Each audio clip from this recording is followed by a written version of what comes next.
Hello guys, in this video we'll be talking about autonomic nervous system.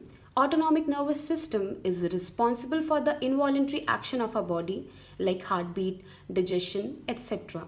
It includes two systems, sympathetic and parasympathetic nervous system. Sympathetic nervous system is activated during fight or flight situation. That means if you are chased by a dog, that time your body's sympathetic nervous system will be activated, and in response to that your heartbeat will increase, your pupil will be dilated, etc.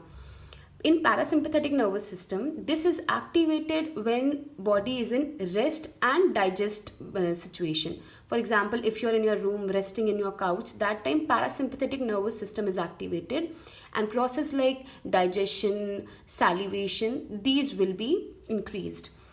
Now, sympathetic nervous system is thoracolumbar. That means neurons of sympathetic nervous system are originating from thoracic and lumbar spinal cord, basically from T1 to L2 or L3.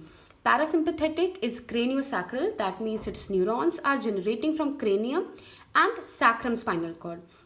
In cranium, it originates from 3, 7, 9 and 10 nerves, which is oculomotor, facial, glossopharyngeal and vagus. Both are made up of two neuron chain. In sympathetic, the preganglionic neuron is shorter than the postganglionic neuron, and in parasympathetic, preganglionic neuron is longer than the postganglionic neuron. In sympathetic, preganglionic neuron will be releasing ACH or acetylcholine, and postganglionic neuron will release noradrenaline or norepinephrine. In parasympathetic, the preganglionic and postganglionic neuron both releases acetylcholine. Now see here, this neuron, which is the preganglion of sympathetic, pre and postganglion of parasympathetic, as they are releasing acetylcholine or ACH, they are known as cholinergic. And in sympathetic, the postganglion is releasing noradrenaline, so it is known as adrenergic neuron. First, in sympathetic, preganglion releases acetylcholine.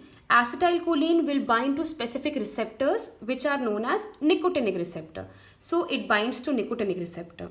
And postganglion is releasing noradrenaline or norepinephrine. These only bind to specific receptor which are known as adrenergic receptor. These receptors have two types, alpha and beta. In parasympathetic, the preganglion releases ACH, and again it will bind to its specific receptor which is the nicotinic receptor. And postganglion is also releasing ACH. It will bind to a specific receptor which is the muscarinic receptor. Now let's see the difference in sympathetic and parasympathetic. What are the different responses generated when these nervous systems are activated? What will happen to heart rate? If sympathetic nervous system is activated, heart rate will increase. If parasympathetic is activated, heart rate will decrease. What about pupil? Pupil will be dilated in sympathetic nervous system and it will be constricted when parasympathetic is activated. Salivation, which is the formation of saliva, it will be inhibited during sympathetic and it will be stimulated during parasympathetic. Airways will be relaxed in the sympathetic and it will be constricted in the parasympathetic. What will happen to digestion? It will be inhibited in sympathetic and stimulated in parasympathetic. Glucose release will be stimulated in sympathetic. For example, as I gave you before, that if you are being chased by a dog, that time you need glucose release for taking action. For example, you want to run. So for taking that action, your glucose release should be increased. That's why in sympathetic it is stimulated. And in parasympathetic, you are in rest and digest situation. So you are just resting. You don't need glucose that time. That's why glucose uptake will increase in parasympathetic. Then urinary bladder, it will be relaxed in sympathetic and it will have contraction in parasympathetic. Gallbladder will be inhibited in sympathetic because that time you are not doing, your digestion process is decreased or inhibited. So that's why we don't need bile. But we need bile for the digestion. That's why in parasympathetic, gallbladder will be stimulated. Then we have ejaculation. It will be stimulated in the parasympathetic, and in parasympathetic it will be stimulated in the sympathetic, and in parasympathetic there will be stimulation of erection. Thank you so much.